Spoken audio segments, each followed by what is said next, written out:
Broadcasting live from Ancient Tomb on the plain of Zendikar. This is Tap Tap Concede. Welcome, everybody. Graham here. Alex here. Cameron here. And I mentioned Ancient Tomb because today we're going to be talking about pet cards. That's not a pet card. It is for me because in Commander, because you take so much damage off it. You're like, I have life to spare, whatever. And then you're like, wow, I've taken like 12 off this thing. Yeah, actually, I guess it's like, well, because Ancient Tomb is a real big deal. Pet cards can still be good. Yeah? Yeah. I think. Yeah. Well, I mean, the interesting is like, what determines what a pet card is? Because I think, Cam, you were saying earlier that it's like, they kind of have to be bad on some level. Or at least suboptimal. Yeah, I think that they're frequently not the best fit for what you want to be doing, but they're a card that you like. Or maybe maybe they're a perfect fit for what you're trying to do, but like Tarmogoyf exists. Yeah. Right. Yeah, exactly. Which is kind of the tragedy of the pet card. You're just like, yeah. You know, it's like, oh man, I've got this Sky Share War Beast. Yeah. Which is like, we talked about this on North 100. It's actually like a perfectly fine Goyf substitute if you can't afford one. Mm-hmm. But so, anyway. Pet cards is what we're going to be talking about today. But first, of course, a reminder that Tap Tap Concede is brought to you by Card Kingdom. If you check out cardkingdom.com/LRR, gets our affiliate code on there, tells them we sent you, and we do that because we think they're great. We use them ourselves. I recently put together a brand new Commander deck, which you'll find out more information about soon. And I bought a ton of stuff from there, and very, very fast shipping, and it was great. Just their system, this is like really nitty gritty now, but they're literally like their interface for buying cards is very good. Yeah. And they'll ship singles anywhere in the world. And if you tell them Loading Ready Run sent me, button please, they'll give you a little 1-inch button which currently says, dome them out. Which is a prime strategy. Just get them. Just get them. Just right to the melon. And of course, everything is brought to you by you and your kind support of our Patreon at patreon.com/loadingreadyrun. Okay, before we get into the main topic, let's crack a pack. Alex, roll that big old D20. Goodbye. Right off the table. 19. Oh boy. You know, the hot stuff. 2, 4, 6, 8, 10, 12, 14, 16, 18, 19. It's, hey. You just drafted this. No, this is Shadows over Innistrad. Oh! We just drafted triple Innistrad because it's back for Halloween Magic Online. This was given to us by Jason Rupert from Ottawa, Ontario. I guess this must have come in mail time because I don't know why I would have written down the city they were from, but it doesn't look like my handwriting. Nope. So, Shadows over Innistrad. We begin with Press for Answers.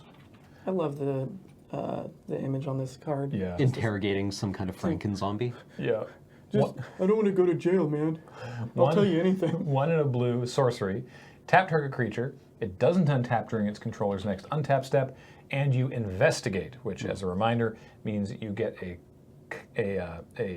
clue artifact token, which reads for 2 mana, sacrifice it to draw a card.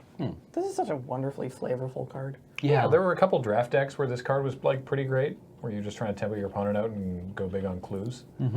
Generally speaking, it was sort of underwhelming, but I do love the art on this. It's really good. Inquisitor's Ox was also okay. 3 and a white for a 2/5, which is better rate than a Pillarfield Ox. But if you have toughness, if you have Delirium, it becomes a 3/5 with Vigilance, which was actually reasonable. Really annoying. I remember having a hard time getting through this. Yeah, 3/5 Vigilance was actually super irritating. 5 toughness sounds like a real beating in limited. Yeah. Hound of the Far Bogs. This isn't the sequel to Shit Dogs, is it? No, this is far better. Well, I think it might actually be like an inverted. Because Thraben Purebloods, aka the Shit Dogs, was a 3/5 for 5. Yeah. Or 2/5 for 5. No abilities. 2/5 for 5. Okay. Look. Anyway, Hound of the Far Bogs is 4 and a black for a 5/3 zombie hound. Well, zombie being relevant actually. But if you have Delirium, which I guess I should explain again because it's been a little while since Shadows of Innistrad. Delirium means if you have 4 or more card types in your graveyard. So creature, sorcery, instant, artifact, Planeswalker, land, enchantment, planeswalker, tribal. tribal. Yes. So there's a bunch. Anyway, so if you have Delirium, Hound of the Farbogs has Menace. And if you have a Hound of the Farbogs and a combat trick that can give it +3 and also double strike, you can dome your wife out for 18. Yep. Did you do that to Kathleen? Yeah, on the On stream. pre-release. In front of like 2,000 people. Yeah. She was at 18. She's like, okay, I don't need to leave a creature back for this. And then it was like, surprise. Whoops. Yeah. It was pretty spectacular. Didn't that combat trick also give it lifelink? It did. Yeah. One of the two. It was two different combats. So you ended at 40 and she ended at 0. Yeah, it was pretty rough. Ethereal Guidance is 2 and a white for a sorcery. Sorcery. Target creatures you control get +2/+1 until end of turn. I like that So much. it's the latest in the line of they were on a real heater for a while of doing this effect at sorcery speed. This one was cheaper because I think Inspiring Call, I want to say, was 2 white, and this effect, which from Battle for Zendikar. Yeah. Yeah, that sounds correct. But still, sorcery speed. I mean, it's one of those things where it's like, if you're going to win, Yeah. then cool. If you know your opponent can't do anything, then all right, go for it. But Yeah. it's not really a surprise. Yeah. Yeah. Oh yeah, the vessels. Vessel of Nascency was pretty good. Single green enchantment. You just play this enchantment out. And then for 1 green and sacrifice it, you reveal the top 4 cards of your library. You may put an artifact, creature, enchantment, land, or planeswalker from among them into your hand, and then put the rest into your graveyard. So This turned on Delirium basically instantly. that was why. Yep. because it It put, dumps put an enchantment into your graveyard For one. sure. Yeah. and then probably dumps, land creature. So Yeah. Pretty good. Vessel of Malignity was 1 and a black for an enchantment, and for 1 and a black and sacrifice it. Target opponent exiles 2 cards from his or her hand. You can only do this at sorcery speed. Yeah. Exile. So this was good because it's a mind rot effect. It's good if you want to run mind rot. It's a mind rot effect in that it makes them discard 2 cards, but they're not discarding them, so you're not helping your opponent get delirium. Yes. oh, You're still getting an enchantment into your bin, and you're getting rid of 2 of their cards, but you're not helping a possible delirium strategy. interesting. Also, when combined with processors in constructed, and combined with Eldrazi processors, you could eat their exile Yeah. cards. Also, this in a set with Madness, discard was very much a double-edged sword. Yeah. Right? Like you're getting rid of their resources, but maybe you're not. Maybe you're just helping them. It's like, thanks for discounting my spell. Right, I idiot. forgot about that. Yeah, you're also making sure that they don't get to cast Madness. Hey, here's half of that combat trick. It's Uncaged Fury. 2 and a red for an instant. Target creature gets +1/+1 and double strike until end of turn. That is costly. Woof. It is, Yeah. but double Well, I mean, strike? yeah. Like, even if they don't block, they're just like, all right, I'll block that thing and I'll let the 3/3. I won't block the 3/3. like- and it's like, okay, cool, take 8. Okay, fine. It just really messes with math. Pretty good stuff. Byway Courier, a perfectly serviceable 3-drop that got a lot of play. Trades up well. 2 and a green for a 3/2, so it trades with a lot of things. And then when it dies, you investigate. And generally speaking, people didn't really want to kill Byway Courier that often, but they also didn't want to take 3, so it was pretty much upside for you either way.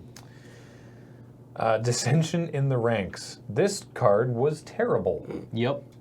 3 red instant. Target blocking creature fights another target blocking creature. What?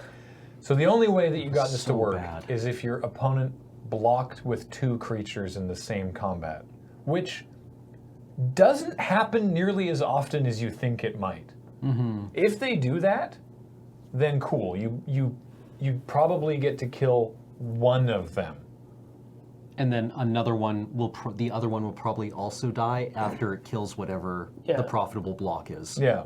So it's like a 2 for 2, Yep. maybe. Yeah. And if you're in the red deck and you leave up red, and 3, Well, I would never. I mean, I would never have soul read this because it's so bad. yeah, I would never Right. expect someone to run this. I never actually. There's cards like this that are like, this has the potential to be a powerful effect, but it's so situational that it's bad and you shouldn't run it. And then, of course, you lose like 3 games to it over the course of the format. I never saw this card. Not once. Never saw this card cast. All right. I'm trying to think if I had... Definitely saw this one. Ulrich's Kindred. Very good card. 2 and a red for a 3/2 wolf. Wolf being relevant. It has trample by itself. 3/2 with trample is okay, especially if you can pump wolves and werewolves. The super relevant one, 3 and a green. So this is sort of like a gold card, because like a 3/2 trample for 3. Actually, wait, no, 3/2 trample for 3 is pretty good. Yeah. It's very aggressive. But for 3 and a green, target attacking wolf or werewolf gains indestructible until end of turn. I never know how to sort cards like this in my toolkit. Like creatures that are solidly one color but have an activated ability in a different color. I think they're sort of gold cards. I mean, I still put them where I think they where their border says, Yeah, just for my own reference. But that makes this sense. could go into the Gruul section. Now I mentioned we were talking about ethereal guidance earlier. Right. And how that was like not that amazing for what it was. You know what was amazing and that I lost many games to and won many games with? Go on. James, can you guess? It's tenacity. Oh, yeah. 3 and a white. That's pretty expensive for a combat trick. What does it do? Untap all your creatures. They get +1/+1 and lifelink. What a swing. Yep. That's scary. On attacks, pretty crazy. On blocks, possibly better. Yep. Very, very strong card. Not just like surprise blocks. Also, I stabilize Yeah. Or surprise and vigilance. maybe blow you out. Right? You just like alpha strike and they're like, okay, well, I mean, they're dead on the crackback, so I'll block like this. Haha! I'm not. I'm actually better off than I was before, Yeah, idiot. Not only do I have all these blockers, but I've just gained like 12. Sick. Woof. All right. We have 3 other cards here. Those were the 3 uncommons, Okay. but we have 3 other cards. Ooh. Well, one's a flip card. We have Harness the Storm. 2 and a red for an enchantment. Whenever you cast an instant or sorcery spell from your hand, you may cast target card with the same name as that spell from your graveyard. You still pay costs to cast it. That sounds so bad. Yeah. It says Storm right in the name. No, it This does. is so this card does not nothing. Pyromancer's Ascension. But it says Storm right there, right? It's See, good for like- Storm, right? There was a cycle of cards in this limited environment that, in red and blue cycle, one of them, for 1 and a blue, it was draw a card for each card with the same name in your graveyard. Yeah.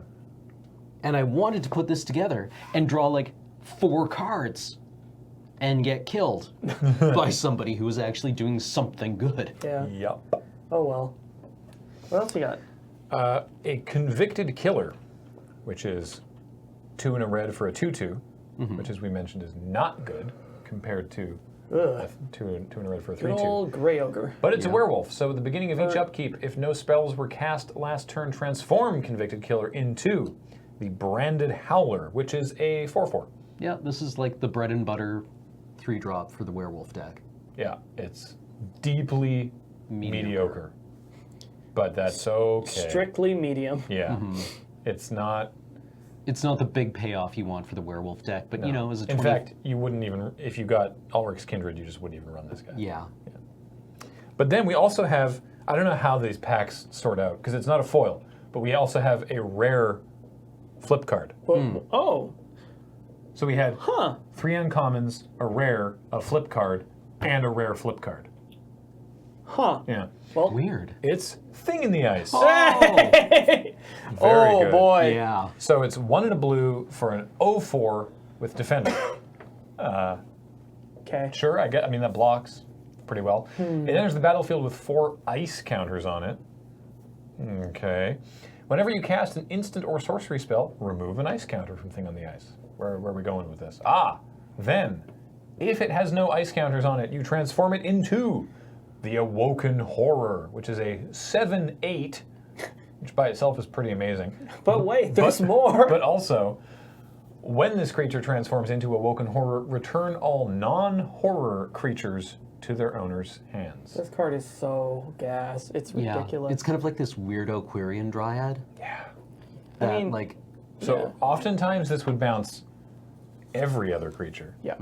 on the board. It's not a lot of. but occasionally there were random horrors in Yeah, I this guess set so. too. Well, especially after Eldritch Eldritch Moon Moon. came out, Yeah. because all the Eldrazi's Yeah, were all- horrors. All the flip side of the Eldrazi's and those 3/2 tokens, Mm-hmm. those were all horrors as well. There were some others in this set, but there weren't really like a lot until Eldritch Moon came out. But yeah, Thing in the Ice, pretty good. Yeah, this thing's like an MVP in Highlander as well. Like Blue Moon plays this as a win con, just because like you stick this and then you just hold up counter spells. Yeah. And once you've cast a bunch of them, you can like cast Lightning Bolt, flip this, evacuation their board, and then crack in for a million. I love, by the way, this is a minor thing, but graphic design, I love that the flip sides of the cards are the color scheme of the color shifted yeah. cards from, Yeah, like, from cool. Plane Shift. Also, I really love the flavor of this card. It's just like Yeah. this big plank. Look what we that doesn't found. do anything. We Like, found a thing. It's a boat dragging it back from like the Arctic, and they're like, "Look, we found this thing in the ice." Why And then did you they- bring it back here? And then they keep. Well, we want they to thaw it out. Start casting spells at it to crack it open, and then it's like, Oh. "I'm mad now." It's like, oops, and everybody runs away. Yeah. Good Such a good card. I'm not sure if it Very ever good. found a home in Limited. And I'm not even convinced it found a home in Standard. No, it worked in limited. Did it? Oh yeah, Okay. yeah. Does No, you it- could build around this pretty well. Did this see play in Modern or Legacy? Because this card is nuts. I want to say yes. I don't but know, I don't know for know. sure. Because I mean, it's like it seems like it would be right at home in the Delver deck. Would you consider this a pet card? No, No. it's too good. No. That although- said, why don't you start us off in the realm of pet cards? Boys, let me tell you about Shriekmaw, my boy Shriekmaw. Shriekmaw Now, because we from Lorwyn. were just saying, we were just at the top of the show having sort of a discussion about can a pet card be Good. good? Yes, Okay. absolutely. But the pet card is this weird sort of term that it usually sort of means like an unusual addition to your deck, maybe just like because if you really spike a constructed format hard, there are a prescribed number of cards or types of cards that you're supposed to play. Right. And these are sometimes the oddballs, the ones that, when somebody's flipping through your deck, they sort of pause on it and look at you and they're like, really? Or sometimes they're like, oh yeah, this thing. Right. As a quick reminder, Shriekmaw, with its amazing art and eyes on the bottom of its jaw, is 4 and a black for a 3/2 with Fear, which predated Intimidate and is exactly the same as Intimidate, but it's specific to black. So it can't be blocked except by artifact creatures and black creatures. That's what they don't use Fear anymore. They just brought it into all colors, and it's just called Intimidate now. When it enters the battlefield, you get a free. No, it's not quite It's Doomblade. terror. It's a terror. free terror. So it enters the battlefield. You destroy target non-artifact, non-black creature.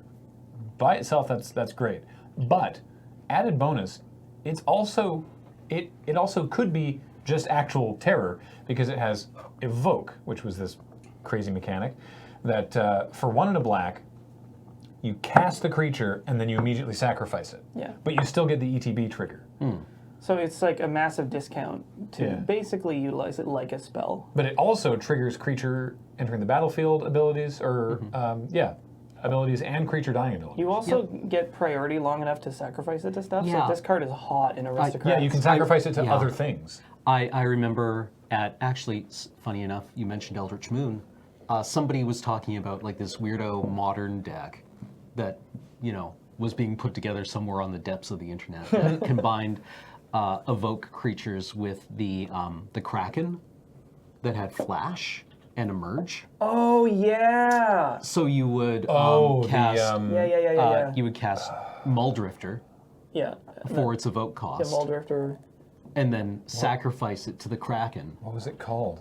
Uh, I can't. I'm trying to remember. Yeah, I don't remember the It name, was but like it- 8 something. Was it the? yeah, but it tapped down 4 things. Yeah, I remember that. Yeah, So that's a pretty hot combo. Yeah, because Muldrifter is a CMC 5, but Yeah. you can evoke it for 3. So it's a 2/2 flyer for 4 and a blue, and it enters the battlefield, you draw 2 cards, which is, by the way, that's insane by It's itself. quite good, actually. But you Maul can- Drifter is actually maybe a classic pet card. But you can evoke it for 2 and a blue, which means you're basically casting Divination, in that you just pay 2 and a blue and draw 2 cards. But yeah, so you play Maul Drifter. With the evoke trigger on the stack, you flash in... Does anyone remember the name of this card? I really don't. It's some sort of Kraken Yeah. with With Emerge. Emerge. James, can you just look up all the cards with Emerge? But yeah, the mechanic is that you pay the difference. Yeah, in CMC. And in so CMC. even though you only paid 3 mana to get Maul Drifter onto the battlefield, it has a CMC of 5. So you're getting a 5 mana cost reduction when you are emerging your... Thingamaboober. James is scrolling down the page. What color was it? Blue. It was Well, blue. it's colorless, but the emerge cost has blue in it. Because all these guys were colorless. I remember Wretched Griff was the flying 3/4 Yeah, that the draws you a common. card. Yeah. That was the Card common. 2 guy? Taps 4 things down. It was really And it big. has flash. It was a rare. And oh yeah, it has flash. Also relevant that it has flash, otherwise this whole Let's thing go, wouldn't work. James. Let's go. Elder Deep Friend. Friend, There you go. yes. Yeah, Elder Deep Friend. So, yes, that's a 5/6 for 8 mana with flash, and when you cast it, you tap up to 4 target permanents. But the emerge cost is 5 blue.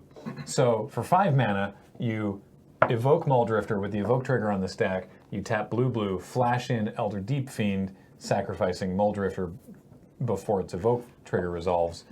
Then you get the Elder Deep Fiend, you tap down 4 other permanents, then the Maul Drifter trigger resolves, and you draw 2 cards. Yeah. It's pretty hot. And then your opponent kills you because they also have 5 mana.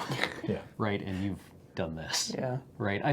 Like, it's sweet. But you can tap the Right. lands, though. Yeah. So anyway, that was But, like- an interesting divergence. But so you're Yeah. so you're talking about Shriekmaw. Yeah, I love this card. It's maybe not always the best inclusion, but I just jam it into every deck that I build that can access black. Just because I really like how flexible it is. It's just like, it's removal most of the time, and then you also get to cast it as this threat that like 2-for-1s them. So Shriekmaw often shows up in the Magic Online cube list. It's such a cool card. Yeah. So just- what makes it a pet card for you as opposed to just a card that's good that you should run?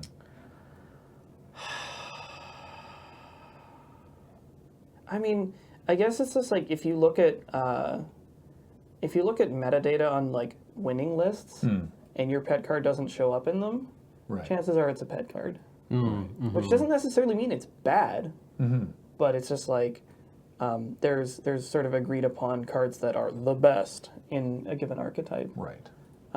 This one might show up every once in a while, but yeah, it's a favorite pet card of mine. I love this thing. I think it just gets stuff done. The other one that I was thinking of was Pat Berdusco, who's a local Highlander player. He played Savage Knuckleblade. Oh, big Nux. Yeah. So like, this card's good. From downtown. From downtown. It's like green, blue, red, which is a kind of weirdo restriction because you have to be in 3 colors. But it's a 4/4. Uh-huh. It's also pretty good. It has 3 activated abilities. The first one is 2 and a green. It gets +2/+2 until end of turn. Activated only once each turn. Okay. Second ability is 2 and a blue. Bounce it to your hand. And the third ability is it gets haste until end of turn For a single red. for 1 red. So if you cast this with 4 mana, 2 of them red, you Beep, get a beep. 4/4 with haste. Yeah. Pretty good. The card's just solid. It does a whole bunch of stuff. It's like a wonderful like But it's like sort of teamer flavored card. it's like sort of janky to cast. A little bit, but I mean, yeah. I don't know. Maybe this card is actually just good. It might not even be a pet card. I in think the reason that Highlander. it- it's just hot. I think the reason it had that reputation was that in Khan's Standard, Yeah. Teamer had all of the hallmarks of what should have been a dominant deck Yeah. and just lost to Abzan. Yeah, like I remember when we saw Savage Knuckleblade, the expectation was that it would be a player. You know, like the expectation was that it would be a thing. And It just wasn't. It just wasn't. Like, no. Abzan Charm exiled it. Yeah. Like, there was just too much better stuff in white and black. And, like, it could kill Rhino, but Rhino you had to put more resources into it, right? Like Siege Rhino just Yeah, kind of like, that's sometimes what sort of makes these cards end up being pet cards, because they're like Right, Siege Rhino. insane and killer cards on their own, but other cards exist that just sort of outclass them, which is a shame. I wonder how big this is like, this is the alternate universe, where so and so became famous because so and so wasn't around, like I wonder how savage Knuckleblade would have been in Standard if Siege Rhino hadn't been around, yeah. because that card warped the format. Oh yeah. Siege Rhino, if you need a reminder, if you don't have PTSD about it, was 1 and an Abzan, so 1 white, black, green, for a 4/5, which, to be clear, neatly blocks Savage Knuckleblade unless you A lot of other use stuff. that pump on it. It also has Trample, That's which pretty- Knuckleblade doesn't have, which you'd think it would. Womp womp. And when Siege Rhino enters the battlefield, each opponent loses 3 life and you gain 3 life. This card's such a beating. It's really Yeah. good. Yeah. You can green Sun Zenith for it. Oh my god. Beep beep. Yeah. Or Natural Order. Yeah, it just Yeah, but weirdly, you wouldn't want a natural. I mean, there might be a situation where you natural order for this, but you probably just get prime time. I think if you're super behind, you might natural order for this. Natural Order is a very powerful old card. 2 green. Sorcery, you also have to sacrifice a green creature, and then you go looking for a green creature and from your library and put it into Don't play. matter what it costs. Yeah. But anyway. So like Progenitus. yeah. Oh, yeah. Protection from everything. Yeah. Is Progenitus a pet Means card? no, it just doesn't see play. I mean, like, Yeah, at least I not in Highlander anyway. Yeah. Cam, do you have any pet cards? The pet card the card that I love and I've never found a home for, which means I guess I'm an unfaithful pet card brewer, is a card from Tempest. Oh, Tempest wow. or Mirage, called Unfulfilled Desires. Whoa. I mean, that's pretty meta. Yeah. It is an enchantment Uh-huh. for 1 blue-black. Or is it blue-black? 1 blue-black. What is this? Pay 1 life, pay 1 mana. Draw a card, then choose and discard a card. Oh, Pay weird. 1 life, pay 1 mana to loot. Yep. Huh. Huh. Wow. That's interesting. I want this to be good. Yeah. I don't even think it's bad. Yeah. It's just underpowered. Yeah, I mean, there's a lot of cards that just like tragically don't see play because they get outclassed, and even though they have like really cool and sometimes like completely unique effects. Like, my friend Chris Ireland, his pet card for a long time was Tortured Existence. Yep. I think he rolled this in Pauper a lot Yep. and built like this amazing like madness engine out of it. I love 'Cause Tortured Existence. Tortured Existence is 1 black for an enchantment that has an activated ability. 1 black, choose and discard a creature card, return target creature card from your graveyard to your hand. Oh, so you just swap them. Yeah, you swap Yeah. them. It's if you like play it the in- world's worst recurring nightmare. It's not great. But if you play a bunch of cards with like madness, then you just start doing all sorts of shenanigans. Like he would play this with what I can't remember the name of it. The worm? Like Reckless Worm? Yeah. Maybe. Yeah. There was another one. There was like, it was a Gravedigger, but it was way cheap if you cast Brain it. Gorgers. Oh yeah, Brain Gorgers. Oh yeah, Which one's Brain Gorgers? Brain Gorgers. We're going deep. 3 and a black for a 4/2 zombie. When you play Brain Gorgers, any player may sacrifice a creature. If a player does, counter it. Madness is for 1 and a black. Oh. Yeah. So you Yeah. activate Tortured Existence, pitch Brain Gorgers, you get a creature back from your graveyard. Also, then you play Brain Gorgers. Yeah, for And 2. So either you get a 4/2 or they sacrifice a creature. Mm-hmm. That's pretty good. Pretty good. I think you can also do all this at instant speed. Yeah. Yep. Yeah, you can madness at instant Yeah. speed. That's the fun part about madness is even like sorceries you can pay their madness cost. Super at cool. Yeah, instant Cam, speed. you had a madness-based pet card, didn't you? Well, yeah, it was actually Tortured Existence as well. Or no, I was thinking the vampire that madness is for triple black. Oh, Darren Pariah. Wow. That card is Yeah, so that goes cool. into my I had totally forgotten that. Oh, into your Aristocrats deck? Yeah, into my Highlander deck. Voldaren Pariah is 3 black from Shadows over Innistrad. Flying for a 3/3 with an ability that reads sacrifice Eldritch Moon, right? Yes, sorry, Yeah. Eldritch Moon. Yeah. Sacrifice 3 other creatures, transform Voldaren Pariah. It also has Madness, black. So you can discard this card and pay triple black and get it. That's really good. And the sacrifice 3 other creatures transforms it into Abolisher of Bloodlines, a flying 6/5, which reads, when this creature transforms into Abolisher of Bloodlines, target opponent sacrifices 3 creatures. And this should be bad, but when you go Liliana of the Veil, Both players discard a card? both players discard a card, or Liliana Heretical Healer. Yeah. Not Heretical Healer. Is it Heretical Healer? Ascendant Necromancer? Oh, yeah, okay. The transform Liliana that lets you pitch a card. Put this out for 3 mana, sacrifice a bunch of like dorks, Yeah. and get their Get your aristocrat triggers. and get their true name nemesis. Oh, because they have to sacrifice. Feels really good. 3 creatures. I have never lost a game where I've resolved this. Yeah, it And gotten it seems flipped. really powerful. It's super cool. I love this card. I've got it in foil. It makes me so happy. it must look I sweet in love the foil. artwork as well because her silhouette is Emrakul. Yeah, after Oh, I the flip, the Abolisher of Bloodlines, the silhouette is Emrakul. Yeah. Yeah. Really cool. And she's Also, like it's- this weird chimera of like all the things that were sacrificed to make her. Yeah, there's like a goat head on the back there. Ugh. Yeah. Yup. There's part way too goat. many, way too many arms and legs. Woo! This card is so rad. Yeah. I love it so much. And like, actually, I think my Aristocrats deck is full of kind of like pet cards because the agreed upon like best Aristocrats deck is either 4-color or Jund. Yeah, well, I Highlander? mean, there's a bunch of ways to build it, but I think the 4-color version has seen the most success. It's Yeah. like I think it's still never won a tournament. Which but which 4 it's, colors? No blue. Non-blue. Right. So Because I think like the only really compelling blue Aristocrats card would be Vidalcan Shackles. yeah, but And then, then but in then that 4 would put you colors, into yeah, and in 5 colors, you just don't have enough islands to make it Yeah. work. Yeah.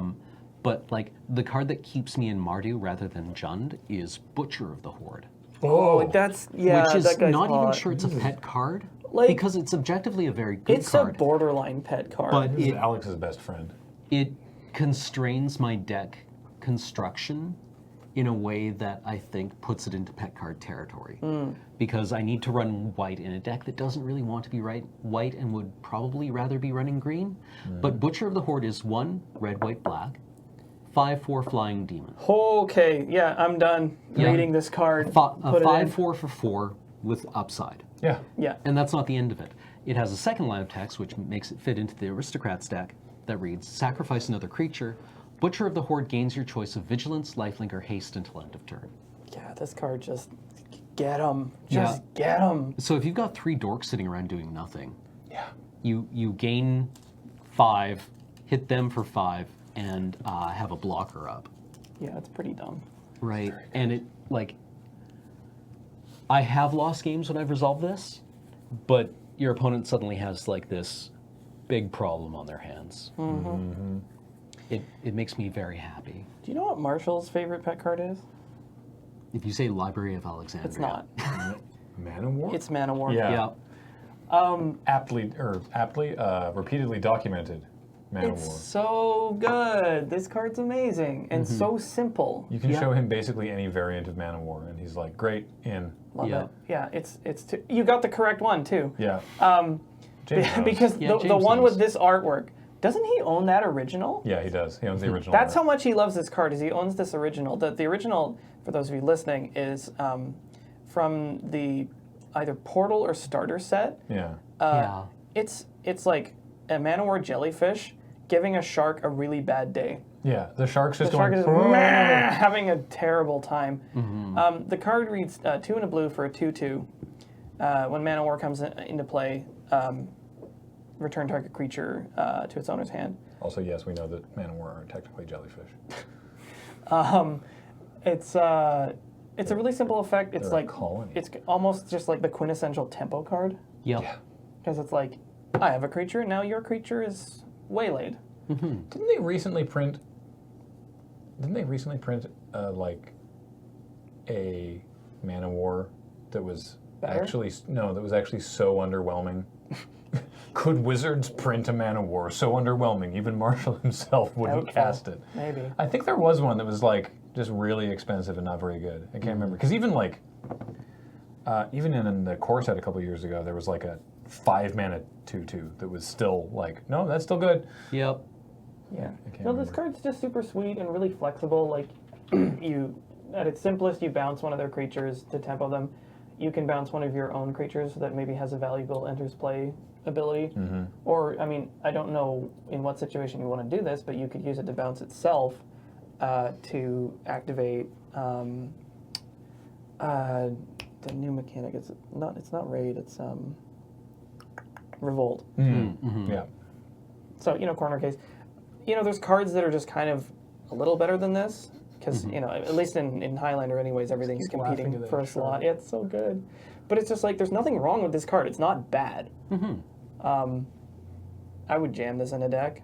One of the cards that this reminds me of that keeps coming back into decks that I built and that I can't get rid of, in spite of the fact that I probably should just be playing decks that don't run this or depend on it, is Cavern Harpy. Oh, man. Yep. Cavern Harpy is from Prophecy, Oh. I want to say. So- Casts for blue-black. It is a 2/1 flyer that reads, when Cavern Harpy enters play, return a blue or black creature you control to its owner's hand. Pay 1 life. Return Cavern Harpy to its owner's hand. So you Plane just... shift, by the way. Plane shift, sorry. You play this as value Harpy, don't you? Yeah, basically, where I'm bouncing like Liliana's Specters and Mana Wars. Yeah. Because this is a combo piece. Yeah, and Grey Merchant's Asphodel. That's so cool. I love that you can bounce this to your hand when you're tapped out. Yep. At instant speed. Oh, you can bounce Gary with it. Yeah, Gary, Grey Merchant, yeah. Oh. Get him. You can bounce ninjutsu creatures with it. You can bounce like mnemonic walls. What, Muldrifter? Yeah. Yep, Muldrifter. Basically, like, all I want to do is play like ETB effects at instant speed. then just, like, value. This. And it's so good. Super sweet. And it's a 2/1. It carries Bone Splitter. Yeah. Right? Sometimes you just got to pick up Trusty Machete. Oh, maybe and that's just, just proper all-star. Honestly, like, sure, it's in 2 colors, but a 2/1 flyer for 2 by itself is actually pretty great. Like, Yeah, I guess the bouncing another creature is meant to be a downside. But But if you build around it, yeah. so I have a deeply mediocre commander deck that I'm gonna tune up a little bit, and I'm sure you'll see on stream sometime in the near future. And the commander is the proto planeswalker herself, Jaya Ballard, Oh. Task Mage, and so goofy, and I love it. 1 red for a 2/2 human spell shaper. And what that means is she's got these 3 abilities. So for red and tap and discard a card, destroy target blue permanent. For 1 in a red and tap and discard a card, Jaya Ballard deals 3 damage to target creature or player, and creature dealt damage this way can't be regenerated, so incinerate. Incinerate. And for 5 red and tap and discard a card, she deals 6 damage to each player. Jaya, creature Sorry, player. each creature and each player, pardon me. She just blows herself up along with everything else. I love that the second ability it says Jaya Ballard Task Mage, spells out the full name of the card. The third ability, there's so much text in this card, they ran into space. They're just like, Jaya Ballard deals this damage. Yeah, and it doesn't the first ability doesn't even, like, say that she does this. Yeah. Interesting. Well, because you need a source for the damage. Yeah. Right. You don't need a source for the destruction. The Spell Shaper subtype, interestingly, it from follows this Mercadian theme. There's a Masks. bunch of cards like this that have an activated ability where you pitch a card and it becomes a different effect. A different spell, yeah. Yeah, like, I think the one What that sees is- most consistent play is Waterfront Bouncer. Oh, yeah. It's a yeah. merfolk. Yeah, you That's a pet card. pitch any card and it turns into unsummon. Yep. This card's like again. This card's actually like super good. Yeah. And I've been blown out by this super hard before. It's 1 and a blue for a 1/1 Merfolk Spell Shaper. 1 blue, tap, pitch a card, return target creature to its owner's hand. That guy lifts. Yeah. He really does lift. He lifts these guys right out of the bar. His leg is literally as big as that dude. Yeah. One of my favorites for this was Latula, Keldon Overseer. Mainly, Is it a spell shape? yeah, as a spell shaper. She fireballs. Latula. Jeez. Latulla. Artwork by Braum. Oh yeah, that's good. Braum. Brom. So yeah, three red, 3/3, X and X and red and tap and discard 2 cards, and then you just get Fireball. Except not the kind that you can Yeah, split distribute, up, but it's like still wow, just. spell shaper legend. And there was another one. What is- Sorry. No, just what is Jaya's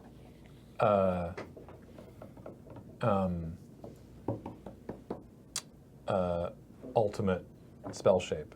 Because it's the Oh, what spell is it? Yeah. the mana costs are the same because it's a single red and pitch a card and you get red elemental blast, which is a single red, and 1 in a red and pitch a card and you get incinerate, which is 1 in a red. So it's 5 red, 6 damage to everything. Earthquake for 5? Or no, Earthquake for 6? I guess so. Actually, yeah, no, that's exactly Earthquake for 6. 5 red. Yeah.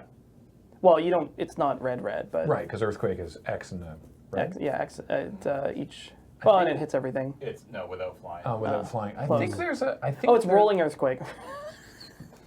I think there's a card that just does 6, Probably. but I don't know. I don't know what it is. It's not. I was about to say obliterate, but I don't think. I think that does more damage. Horsemanship. Rolling earthquake.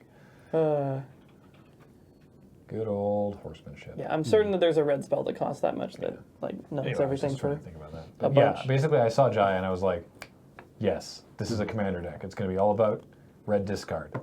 Did not get there. Have you but revisited now- it since Madness? No. And I was like, ooh, I really need to look at my Jaya Ballad deck, and I haven't. But now that we're doing regular commander streams, I really got to get back on that. Maybe next week. All right. What else? Now I'm into it. Yeah. Do y'all play Fire Imp? I don't. I like Can you remind me what Fire Imp does? from the Department of Mana War. Comes. Oh. This card's actually this one's like borderline pet card. It's actually quite good. It's 2 half and of a Flame Tongue. It is exactly half of a Flame Tongue Kavu for 1 mana less. So 2 and a red gets you a 2/1. When it enters the battlefield, it deals 2 damage to target creature. It seems great. It's also got really cute art. Yeah. His nose is on fire. Yeah, actually, I think Pat Verduzco may have played this in Kiki Pod. Maybe just so that he had access to a removal spell at 3 in red. Chain this into It tempos pretty well. chain this into red cap. Just like Murder's red cap. get him. Yeah. Yeah, I think this card is probably quite underplayed. I'm Or trying to I not. guess into Flame Tongue. Yeah, I'm trying to not dig too hard into like guess best that card you're also not works. playing in Highlander because some of those are probably pet cards. Yeah. Oh yeah. Like- Children of Corliss. Yeah, that one's. Liam was talking about. Oh, it was Yeah. Inferno. Inferno. Right. go. Oh, Oh, the thank you, dark. James. Wow. Inferno, 6 damage to all players and all creatures, 5 red. There we go. That wolf is having a bad day. That Not for purple long. person is also having a bad day. Oh, Yep. that person's melting. Or that, I want to say, ice I elemental. have no idea. There's a skeleton in the foreground. That's what humans do. I don't know what that creature is. This is fine. It's fine. It's fine. It won't be fine for long, but it's, yeah. Oh, you know what? There's. They just reprinted it.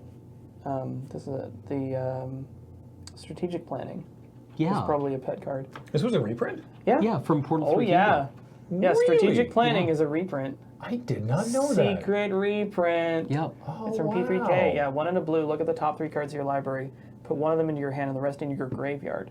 Which is really handy for blue reanimator lists. Well, it feels Reanimator. It feels Delirium. It feels Delve actually quite well because it's one card that throws 3 in the bin. I don't know. I mean, the problem is that this excuse me, this card gets pretty directly outclassed by Impulse and the Jeskai one that is Impulse for 1 less.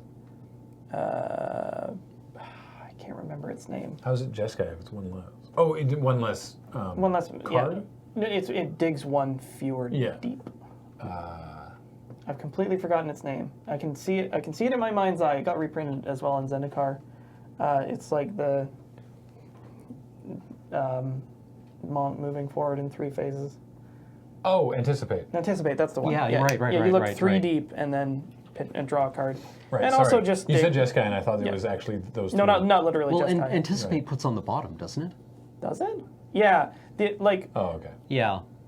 These cards don't feel your graveyard, but they dig harder, and they're instants, which is Quite a important. big deal. Yeah, so I can see how that would perhaps outclass strategic planning. But Yeah. still, strategic planning was pretty cool in that limited format. Speaking of Marshall, I think that was his most drafted card. Oh yeah, well I guess really it good. fed Embalm, or not Embalm, Eternalize. Well, and Embalm. Yeah. Hot. Yeah. Well, any James, do you have any pet cards you can think of offhand? Tarmogoyf. Cryptic Command is a card that Cryptic just keeps Command. turning up in deck side building. It's so I don't understand why. It's you'd think more people would know it's about kind this of a- card. Have you ever encountered anyone who quite clearly has a pet card that is excellent, it just doesn't go in the deck they're building? I was thinking about a player I saw at Highlander who kept running, was it Library? Library of Alexandria? No, Library? not You can do Tolarian Academy. Academy? Tolarian Academy? Yeah. In just like non-artifact decks? yeah, in like this non-artifact deck. For That's- just like What? he had a couple mana rocks, but that was really it. That sounds bad. Yeah. Like, also expending the points to put that in your deck without sufficient artifact It was mainly support. like I have a Tolarian Academy, so I'm- I'm running it. Yeah, that's fair. Yeah, okay, I can get behind that. Yeah. Also, Definitely like, not a there's- pet card. That card's busted. Like Tolarian Academy, by the way, is a land that taps for 1. It taps to give you 1 blue for every artifact you control, but if you don't control any artifacts, it does stone nothing. yeah, it's Or I guess it's like lack of stone. it's nothing. like Cradle, right? If you don't have any creatures. Gaia's Cradle, which taps for 1 green for every creature you control. Yeah. But if you have no creatures, nothing. Yeah. I was gonna say a thing, and now it's gone forever because my brain doesn't work. I'll miss it. Yeah, me too. I mean, I don't know how I'll know. But what I was going to say was...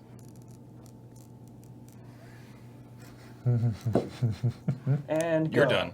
You're done. I'm done. You're I'm done. done. Here, there's mine. Oh, the Ringos are Bros. enraged? Yeah. Ringos Enraged. enraged. Yeah, I've been wanting to build a commander deck around this guy for a very long time. It's pretty good. And I should probably do that at some point. You but should. You should play on stream. Man, he is expensive, but 4 so cool. Red, green for a 7/6 with trample. Whenever he Sign me up. deals combat damage to a player, reveal the top 3 cards of your library, put all land cards revealed in this way into your hand and the rest into your graveyard. Pitch a land card, deal 3 damage to a creature player. Yeah. wasn't there a standard deck in this Innistrad, in Ravnica Innistrad called Borborigros that ran Giant Demon Dude? Yeah, I believe it did. I can't remember. It wasn't like a tier 1. Yeah. Like, it wasn't a great deck. And I thought about somebody put that together. Somebody I know, and it looked like a ton of fun. Yeah, but it ran draw 7, pay 7, draw 7. Grizzlebrand. Grizzlebrand. Yeah. Maybe, Yeah. speaking of Grizzy P and Borborigmos, this was an alternate win con in Liam's deck last week. Oh. I think Just it's to like- get around yeah, certain... because- Yeah, Because he draws like 40 cards. Yeah, well, Right. I mean, this probably gets around problem cards because sometimes you can't tendrils them, and sometimes you can't attack. So he's got 3 different 4. win cons? He can win with, tendrils. I think he can win with just like, I don't actually know if he can win with cracking and with Grizzlebrand, because he only gets in for 7. He only gets 1 combat phase. He's mainly used as a draw engine. but he can win with Emrakul, Oh, and he can win with Borborygmos. wow. Emrakul is like a pretty hot addition because the couple of reanimator spells that he has, like Goryo's Vengeance and Oh, right. Shallow Grave, are instant. Yeah, so you instant, can respond yeah. to the shuffle trigger. The shuffle trigger. Barf! But I remember watching that. Yep. It was pretty gross. He got. Do you explain that he got really hosed by 3-mana Thalia? Which one's 3-mana Thalia? Artifacts and creatures your opponents control enter the battlefield tapped. Oh. Right. Yeah. Go to sleep! That. Emrakul's just like, And then, like, disappears at end of turn. It's like, oh, right, this enters oh, the tapped. non-basics also is rough. Oh, right, Yeah. sorry, I thought it was artifacts. It's non-basic lands. Oh, She's good. yeah. I mean, Yes, let the this hate does, flow through you. this does remind me of one of my other pet cards that I really enjoyed years ago when I played a Niv Mizzet commander deck. Oh, yeah.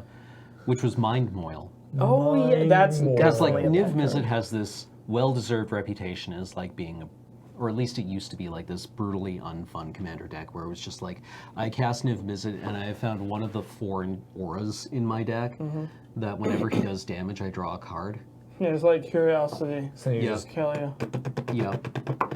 turn him into a Gatling gun. And this I thought was... Cameron found I- a way to turn him into an orbital laser. Yeah, well, I mean, like, I didn't run any of those effects, but I did run this, which I thought they were in the same draft set.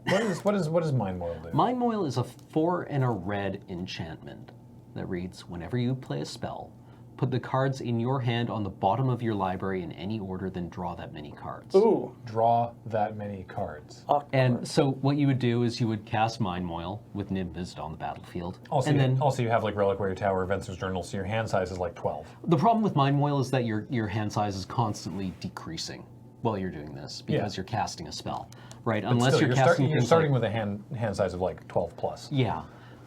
So you cast like Ponder, and then you have to stack triggers. Yeah.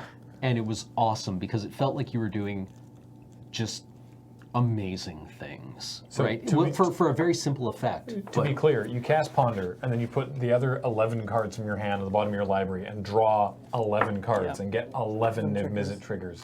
So you're yeah, just lasering down your opponent's creatures or their face. You generally good speaking stuff. want to go to the face. Good yeah. stuff. And like I didn't run like, boots or anything, right? But this just felt amazing. I want to play this. I want to play this in Highlander, and I think it's just bad because it doesn't do Yeah, anything. it's a million mana and it doesn't do anything. Yeah, it's like you play Mindmoil and your opponent's like, Baneslayer? Yeah. The thing is that I feel like this card's a perfect fit for Commander because you have all the time in the world to play out your goofball stuff. Whereas just like 4 and a red that doesn't do anything is too slow Yeah. in Highlander. Yeah, like when your opponents can Future Sight and you're doing this, Yeah. right? Yeah. Future Sight's good stuff. I think that's going to do it for Yeah. this week. This has been just us sort of talking about some cards that we like. Because why not? Because it's magic. Oh, right, yeah. Thing in the Ice would be my first pick from that pack. Yeah. Thanks for reminding me. Alex. Agreed. Yeah, we're going to get all in on Thing in the Ice. Also, it signals pretty hard that blue is. Oh, yeah, because you're like, I'm taking Thing in the Ice. Yeah. This flip card. So, yeah, until next time, a reminder that Tap Tap Concede is brought to you by CardKingdom.com. Check out CardKingdom.com/LRR. And as always, everything we do is brought to you by you at Patreon.com/LoadingReadyRun. Thank you so much. And we'll talk to you next time. Bye. Bye.